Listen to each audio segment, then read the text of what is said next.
to Siddharth. That was very nice, actually, presentation. You did quite a bit of study there, huh? It's about India. So we have next presentation done by Manasvi Tirukachi, and she is high school student from IB program at Convise School, and her topic is e-waste presentation. Please welcome Manasvi.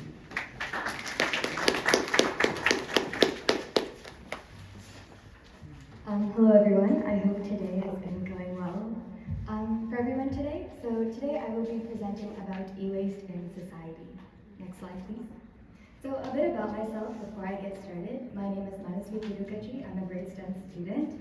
Most of my achievements per se evolve around performing, since that's what I do outside of school. And because of the pandemic, a lot of my performance sites have been moved to online, which gave me the opportunity to perform at the City Mupa Gopala Cultural Academy in India, which is a singing program. As I've been learning Carnatic music since around the age of, I'm gonna say 9, I've also been recently learning light music from the very well-known playback singer Gomanduri Ramachari Garu, and it's been a really fun experience.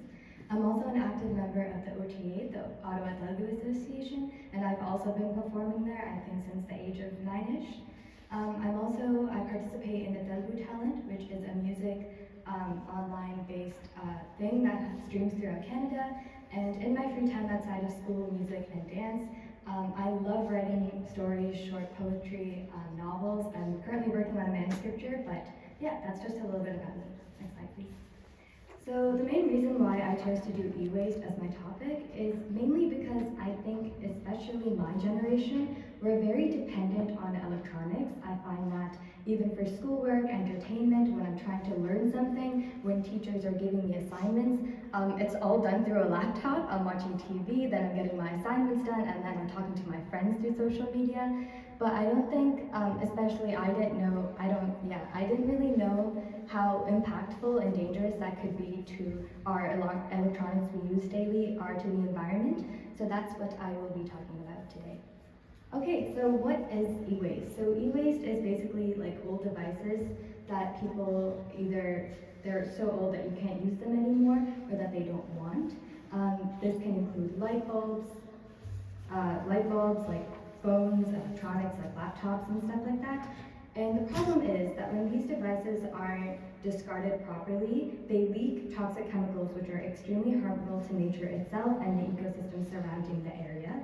It also raises serious health complications to humans because the chemicals do leach into the water and does end up in agricultural produce, which we then consume. So next slide, please. So a few statistics to see the scale of the problem. Every year, more than 50 million metric tons of e-waste is produced globally, and this averages to around 7 kilograms per individual. In 2019, the world dumped around 53.6 million tons of e-waste, and because it's been 4 years since that, this amount has definitely increased today than it was 4 years ago. Only 17.4% of it was recycled, which means $57 billion worth of gold, silver, copper, platinum, and other valuable materials were mostly burned.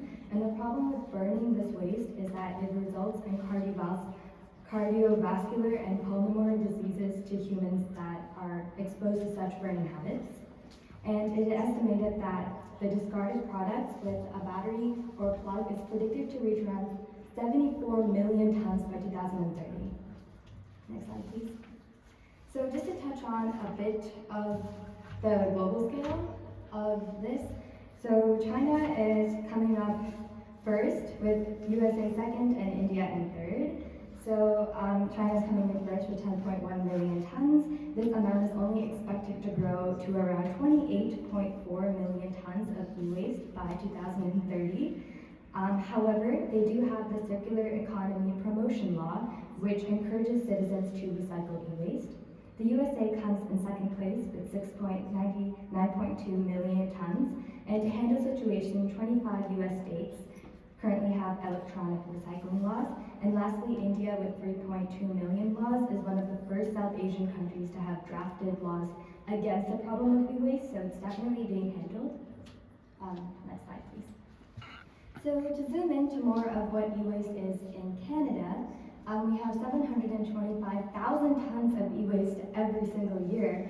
And actually, throughout the years, over 1 million tons of that is getting diverted from Canada through illegal export, which is definitely not good. Magnitudes of e-waste are increasing by 4% across the country annually. And within Canada, 90% of this waste has been disposed in landfills, and unfortunately only 10% has been recycled or recovered. Because of this, we have the Electronic Products Recycling Association. It's a nonprofit organization managing government-approved programs that collect and responsibly recycle end-of-life electronics. If you go to the website, you can find more information on what to recycle, where to recycle, and how to recycle. As you can see, they have a video. If you click the Find a Location, you can find a location on where to recycle in Ottawa so that you can get started on this right away. So I figured that the best solution to tackle this problem of growing e-waste is recycling. Next slide, please. So the benefits of recycling include it definitely saves space in landfills and it also saves energy.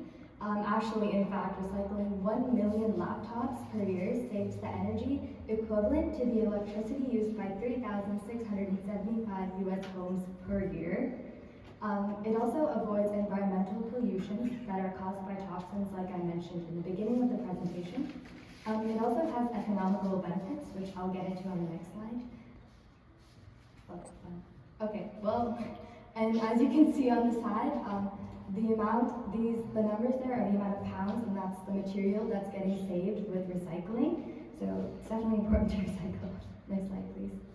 So here's a video that you can watch. It's from Business Insider, Big Business. I'm not going to be putting it today, but the video goes into how recycling is done. It goes into the costs of recycling and the economic benefits. And some of the economic benefits that the video kind of goes over is that when these people, they reuse these parts and they're sending it back to companies to use, it brings company a lot of products because they're buying these for cheaper prices than they would if they were to actually mine these metals. So that's just a bit of what it goes over. And it also goes into how recycling is not cheap. It is definitely expensive. The machines that are used to segregate these metals and parts are really, they have to be replaced yearly, which is really expensive to do. So that kind of leads me on to my next slide, which is other solutions to, aside from recycling. You can find digital alternatives. So instead of using maybe a hard disk to save your memory, you can invest in iCloud. And I know this is a quite basic tip, but you can also repair your devices. If you have an old laptop that's running out, maybe try finding it repaired. You can also find eco-friendly electronics. The video goes over that as well. Some electronics are not meant to be recycled. It's kind of a game that manufacturers play with us, and it's so that we keep buying their products. They're not meant to last long. They're meant to last a certain lifetime, and then they don't work anymore, and then you have to buy. They have a lot of toxic chemicals in them. So some companies do make eco-friendly electronics that are much easier to recycle, and they don't have that many toxic chemicals within them. And lastly, as I mentioned, recycling is expensive. So if you can make some donations to the local recycling centers near you, and that can also help them continue. That's it. Thank you for listening. I hope that was a tiny bit informative.